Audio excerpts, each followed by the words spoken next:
Bismillahirrahmanirrahim. Assalamualaikum warahmatullahi wabarakatuh. Innal hamdalillah nahmaduhu wa nasta'inuhu wa nastaghfiruh wa na'udzu billahi min syururi anfusina min sayyiati a'malina. Man yahdihillahu fala mudilla lahu man yudlilhu fala hadiya lahu. Asyhadu an la ilaha illallah wahdahu la syarika lahu wa asyhadu anna Muhammadan abduhu wa rasuluhu la nabiyya ba'dah. Malik bin Dinar rahimahullahu taala pernah berkata, ketika hati seorang diikat oleh kecintaan atas dunia, maka pada saat itulah hatinya akan sulit untuk menerima nasihat. Sungguh jamaah yang kami muliakan, dari malam ke malam kita hanya mengikuti nasihat, dan nasihat itu bermanfaat bagi orang yang beriman. Demikian kata hadits Nabi sallallahu alaihi wasallam. Bahkan juga disebutkan ad-dinun nasihah oleh beliau sallallahu alaihi wasallam, bahwa agama itu adalah nasihat. Sehingga jamaah yang kami muliakan, seorang yang bagus agamanya, kata para ulama, ialah seorang yang tidak jemu menerima nasihat, dan seorang yang lapang hatinya ketika menerima nasihat, dan orang yang tidak tersinggung atau mudah tersinggung ketika saudaranya mensedekahinya dengan menasihatinya. Maka siapkan diri kita untuk menasihati jamaah yang kami muliakan, baik dari orang yang lebih baik dari kita, atau sama baiknya dengan kita, atau mungkin tidak lebih baik dari kita. Karena kata para ulama di Saudi, mereka pernah mengatakan, sungguh kami biasa duduk di hadapan orang yang lebih baik dari kami. Kadang juga kami duduk di hadapan orang yang sama baiknya dengan kami. Bahkan terlalu sering kami duduk di hadapan orang yang tidak lebih pandai dari kami. Kami duduk di hadapan orang menerima nasihat bukan disebabkan karena lebih pandai, sama pandai, atau tidak lebih pandai, tetapi kami duduk dalam rangka untuk mendapatkan pahala bermajelis. Dengan perkataan ulama ini, jamaah yang kami muliakan, ternyata seorang yang semakin tinggi ilmunya, ia akan semakin mudah menerima nasihat. Bukan semakin tinggi hati, bukan semakin sombong, dan seterusnya. Jamaah yang kami muliakan, itu untaian nasihat dari para ulama sebagai tazkiyatun nafs, dalam rangka untuk mensucikan hati-hati kita dari suatu yang tidak pantas atau tidak wajar dimiliki seorang muslim. Jamaah yang kami muliakan, pada kesempatan malam hari ini kami kembali hanya akan menyampaikan judul ceramah yang ringan, yakni keutamaan bersahur atau fadilah sahur. Jamaah yang kami muliakan, sahur merupakan pembuka atau pintu gerbang dari puasa-puasa kita. Jamaah yang mulia, bahwa Rasulullah sallallahu alaihi wasallam telah mensyariatkan bersahur ini, sehingga seorang mukmin tidak boleh melangkahi sunnah yang agung ini, meskipun ia kuat berpuasa tanpa harus makan sahur, sebagaimana perkataan orang-orang tua kita dulu, mana tena nambangun tawa angan redan niari kasajin tu tahu puasa tarrusu. Tidak ada istilah bagi seorang mukmin puasa tarrusu, Pak. Tidak ada. Itu adalah perkataan yang sesat, dan itu tidak boleh diikuti jika telah kita ketahui ilmu tentangnya. Jamaah yang kami muliakan, ada beberapa keutamaan ketika seorang bersahur. dan mudah-mudahan ini akan menyemangati kita ketika bersahur dan mendapatkan pahala karenanya. Yang pertama, kata para ulama, wajibnya berniat di malam hari, terutama pada waktu bersahur. Hal ini disampaikan oleh Hafsah radhiyallahu anha, istri Nabi sallallahu alaihi wasallam dan anak dari Umar ibnul Khattab radhiyallahu anhuma. Beliau mengatakan bahwa Nabi sallallahu alaihi wasallam bersabda, "Man lam yubayyitus siyam qabla al-fajr fala siyamalah." Siapa yang belum berniat di malam hari sebelum subuh atau paling lambat kata para ulama ketika makan sahur, maka tidak ada puasa untuknya. Hadits riwayat Imam An-Nasai pada nomor hadits 2333, Imam Ibnu Majah pada nomor hadits 1700 dalam kitabnya Sunan Ibnu Majah, dan Imam Abu Daud pada nomor hadits 2454. Jamaah yang kami muliakan, rinciannya ialah jika puasanya itu adalah puasa wajib, puasa fardu, maka disunnahkan untuk berniat sebelumnya, sebelum berpuasa itu, atau niat mendahului puasa. Kata para ulama, perbaikilah niat-niat kalian, karena niat kalian itu lebih dahulu tibanya di hadapan Allah Subhanahu wa taala dari amal-amal kalian. Sungguh ketika seorang telah memperbaiki niatnya, setengah darinya ialah memperbaiki amal-amalnya. Niat yang baik biasanya akan menentukan amal yang baik pula. Demikian kata para ulama. Namun jika puasa sunat saja seperti Senin Kamis, puasa putih, puasa Daud atau yang sejenisnya, maka niatnya boleh di tengah jalan. Misalnya pagi hari bangun kemudian bertanya kepada istri, "Bu, ada yang bisa dimakan?" Istri kita menjawab, "Tidak ada, Pak." Seperti perkataan Aisyah ketika Nabi bertanya, "Ada yang bisa dimakan?"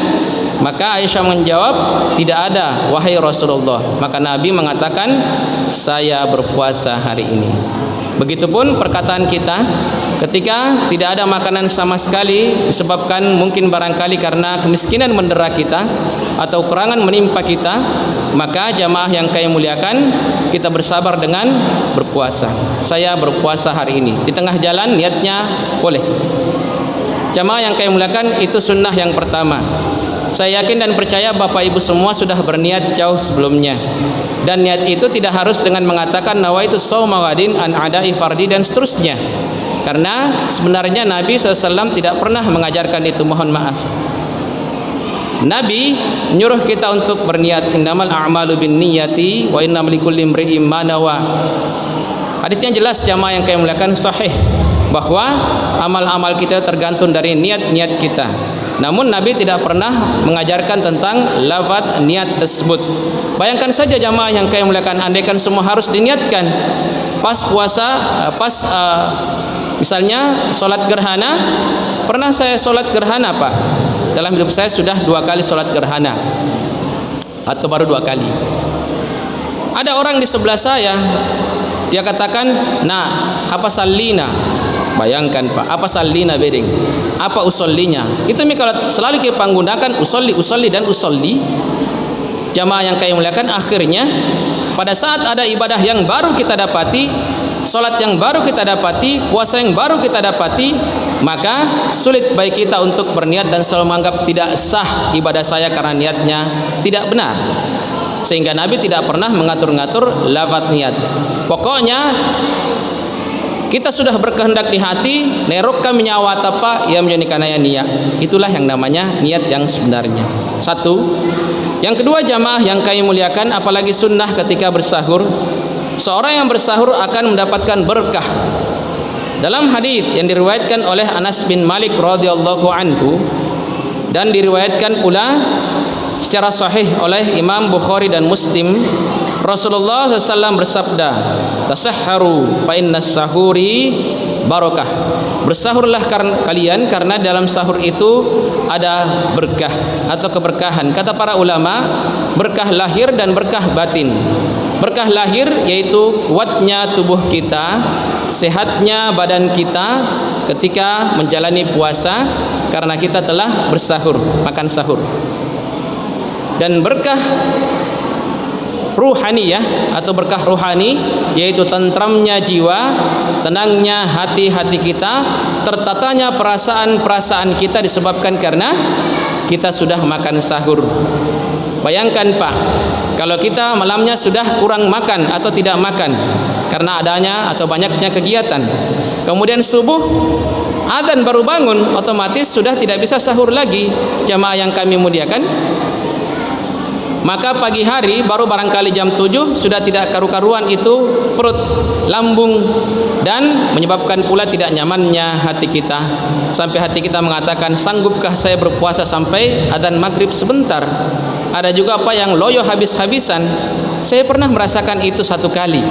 Malamnya saya tidak makan karena banyak kegiatan, subuh terlambat bangun, adzan orang Pak, baru bangun, ya jamaah yang kami muliakan, langsung saja bersih-bersih kemudian ke masjid. Jamaah yang kami muliakan, ba'da asar saya sudah sangat kepayahan dalam berpuasa dan jiwa saya juga tidak tentram. Sanggup enggak saya ini, sanggup enggak? Jamaah yang kami muliakan, itu berkah jasmaniyah dan berkah ruhaniyah. Yang ketiga jamaah yang kami muliakan, orang yang bersahur itu akan mendapatkan salawat dan salam dari Allah dan para malaikatnya. Dua imam, yaitu Imam Ibn Hibban atau yang biasa disebut Abu Ya'la dan Imam At-Tabrani rahimahullahu ta'ala, meriwayatkan dari Ibnu Umar radhiyallahu anhuma. Ia berkata bahwa Rasulullah SAW bersabda, Innallaha wa malaikatahu salluna 'alal mutasahhirin. Sungguhnya Allah dan para malaikatnya bersalawat, mengucapkan salam pada orang yang bersahur. Akan ada salawat dan salam dari Allah dan para malaikatnya kurang lebih 29 atau 30 hari saat kita bersahur. Maka jangan tidak bersahur Pak. Begitu bahagianya ketika kita dikirimi salam oleh saudara kita. Salana denganu merikau bel sekabel lain tahu apa? Weh, masih naingat kasih sahabatku ini, masih senang hati saya. Jamaah yang kami muliakan, Allah Subhanahu wa taala, kata para ulama, ketika bersalawat ia akan mencucurkan rahmat, kasih sayang, hidayah, taufik dan semua kebaikan yang akan menyertai seorang hamba. Sementara jamaah yang kami muliakan, ketika malaikat bersalam atau bersalawat kepada kita, maka malaikat itu akan mendoakan kita dan doa malaikat adalah doa yang dijabah, tidak tertolak. Jamaah yang kami muliakan, maka raihlah amalan-amalan ini, sunnah-sunnah ini dengan bangun bersahur. Yang keempat jamaah yang kami muliakan, menu makanan yang paling afdol bagi seorang yang bersahur. Di dalam hadits riwayat Abu Daud disebutkan jamaah yang kami muliakan, dari Anas bin Malik radhiyallahu anhu, bahwa khairut ta'am alal mu'min fis sahuri at-tamar wal ma. Sebaik-baik menu makanan sahur bagi seorang mukmin ketika bersahur adalah kurma dan air putih. Artinya jamaah yang kami muliakan, kata para ulama, seandainya seorang mesti memilih antara makan nasi dengan makan kurma, seandainya memilih, maka makan kurma lebih banyak pahalanya dari makan nasi. Andaikan minum sirup dibanding pahalanya dengan minum air putih, maka lebih banyak pahalanya minum air putih. Maka jamaah yang kami muliakan, caranya ialah kita minum dulu air putih, makan kurma 1 atau 2 biji, paling bagus kalau ganjil-ganjil 1, 3, 5, 7. Apalagi kalau kurma hijau 7, itu akan terhindar dari ain, terhindar dari guna-guna dan seterusnya. Jamaah yang kami muliakan, setelah itu bapak dan ibu makan yang lainnya, makan nasi, makan ayam dan yang lain-lain. Maka kita akan memperoleh keberkahan, pahala yang paling besar, yaitu dengan makanan-makanan yang paling afdol yang diajarkan oleh agama kita. Jamaah yang kami muliakan, itu yang keempat. Jadi siapkan kurma dan air putih. Ini juga menunjukkan, kata para ulama, demikian sederhananya Nabi SAW ketika bersahur. Kurma dan air putih Pak, sanaja lomo-lomona, Tidak mesti makanannya mewah. Kata orang bahagia itu tidak harus mewah. Betul saja jamaah yang kami muliakan. Kenapa Nabi melakukan hal ini? Supaya gampang dicontoh oleh orang miskin dan mudah diteladani oleh orang-orang kaya. Jamaah yang kami muliakan, itu yang keempat. Yang kelima jamaah yang kami muliakan, zikir apa yang paling afdol ketika kita bersahur? Di dalam Quran surah Ali Imran surah ketiga ayat 17, pada penghujung ayat Allah Subhanahu wa taala berfirman, wal mustaghfirina bil ashar, dan orang-orang yang beristighfar memohon ampun pada waktu sahur. Jadi jamaah yang kami muliakan, zikir itu akan afdol pada waktu-waktunya. Doa masuk WC Pak baru afdal kalau Bapak mau masuk WC. Jamaah yang kami muliakan, doa makan baru afdol kalau Bapak mau makan. Meski Bapak baca doa makan itu 1000 kali, boleh jadi itu Allah Subhanahu wa taala tidak menganggapnya karena tidak sesuai peruntukannya, tempatnya. Jamaah yang kami muliakan, pada waktu subuh ketika Bapak berzikir dengan subhanallah dan yang lainnya, maka itu baik, namun tidak afdol, karena yang afdol ialah yang disebutkan dalam surah Ali Imran tadi, yaitu beristighfar dengan istighfar yang sebanyak-banyaknya. Astagfirullah, astagfirullah, astagfirullah. Ibu-ibu sambil memasak di dapur, astagfirullah, astagfirullah. Kita Pak lagi duduk-duduk sudah makan sahur, astagfirullah, astagfirullah. Jamaah yang kami muliakan, yang keenam yaitu melambatkan sahur, ajilul fitr wa ba'dahas sahur. Di dalam hadis riwayat Imam Muslim disebutkan, seorang itu akan selalu mendapatkan kebaikan ketika ia mempercepat buka dan melambatkan sahur. Kata para ulama, bagaimana melambatkan sahur itu? Sampai bunyi adzan atau sebelum bunyi adzan, sesaat sebelum bunyi adzan Bapak masih makan dan minum. Ustadz, nah kita sudah gosok gigi Ustadz. Kalau begitu tidak usah makan, minum-minum saja, minum air putih. Karena orang yang 1 menit sebelum adzan dikumandangkan masih makan dan minum, itu lebih banyak pahalanya daripada orang yang 5 menit sudah berhenti. Karena kan hadis mengatakan begitu, melambatkan sahur. Tapi bukan lambat Pak berarti Bapak terlambat, adzan baru makan. Oh, itu tidak benar. Yang benar ialah mulai dikumandangkannya adzan ketika bersahur, karena di masa Nabi SAW, jamaah yang kami muliakan, itu kumandang sahur dimulai dengan kumandang adzan dari Bilal tengah malam. Nanti kumandang adzan menutup sahur itu dengan datangnya Abdullah Ummi Maktum adzan kedua. Kemudian jamaah yang kami muliakan, buka juga, berbuka puasa dibuka dengan kumandang adzan. Semuanya dari adzan ke adzan saja. Jamaah yang kami muliakan, sehingga sunnah berikutnya yaitu makan-makan, minum-minum sampai mau masuk adzan. Seperti itu. Semakin dekat adzan semakin banyak pahalanya. Tapi ingat Pak ya, jangan kebablasan. Nanti sudah adzan masih makan terus ya, jamaah yang kami muliakan, berhenti. Begitu minum 1 kali bunyi Allahu Akbar, Allahu Akbar, udah berhenti jamaah yang kami muliakan. Kan kalau air putih tidak mengganggu itu mulut. Boleh saja sikat gigi, namun tidak perlu pakai odol lagi. Kalau misalnya Bapak masih merasa giginya kotor atau kurang nyaman. Yang terakhir jamaah yang kami muliakan, wajibnya bersahur. Kata para ulama, kaget ke barangkali kalau ada ulama yang mengatakan sahur itu wajib. Sebenarnya bukan wajib Pak, tapi sangat-sangat dianjurkan. Kenapa? Karena Nabi SAW dalam hadis Ibnu Umar radhiyallahu anhuma, bahwa beliau sallallahu alaihi wasallam bersabda, hadis ini diriwayatkan oleh Imam Abu Daud, bahwa tasahharu, bersahurlah kalian meski hanya dengan meminum seteguk air, minal ma, seteguk air. Jamaah yang kami muliakan, kata seteguk air, kata para ulama, menunjuk bahwa Rasulullah sangat-sangat menganjurkan seorang untuk bangun makan sahur. Bayangkan kalau ada orang yang berpaham tidak bangun makan sahur, jamaah yang kami muliakan, banyak sekali yang terlewat. Sholat malam terlewat, karena mungkin kita bangun jam 4 masih bisa sholat malam. Kemudian jamaah yang kami muliakan, berzikir terlewat, makan sahur lewat, kemudian menjawab kumandang adzan subuh lewat, kemudian jamaah yang kami muliakan, Salat sunat subuh lewat, lebih baik daripada dunia beserta isinya. Salat subuh lewat, kemudian zikir pagi dan petang lewat. Kemudian waktu yang paling berberkah di waktu pagi, di mana Rasul mendoakan umatnya yang tidak tidur di waktu pagi. Jamaah yang kami muliakan, di dalam hadis sahih riwayat Imam Muslim, Rasulullah mengatakan, Allahumma yubarik fi Allahumma yubarik li ummati fi bukuriha. Ya Allah, berkahilah umatku di pagi harinya. Jadi orang yang tidur pagi itu tidak dapat berkah. Makanya jangan tidur kalau pagi. Jamaah yang kami muliakan, setting malam hari tidur sehingga pagi Pak tidak mengantuk. Tidak mengantuk. Nanti tidur jam-jam 11 lah. Ya, itu ada di sunnahnya. Baik jamaah yang kami muliakan, mungkin ini dulu yang dapat kami sampaikan pada kesempatan kali ini. Semoga 7 hal ini menyemangati kita dalam melaksanakan sahur-sahur kita. Kami mohon maaf sekiranya dalam penyampaian kami ada keburukan, kesalahan, pasti dari hawa nafsu kami, dan kebaikannya semua dari Allah dan Rasul-Nya.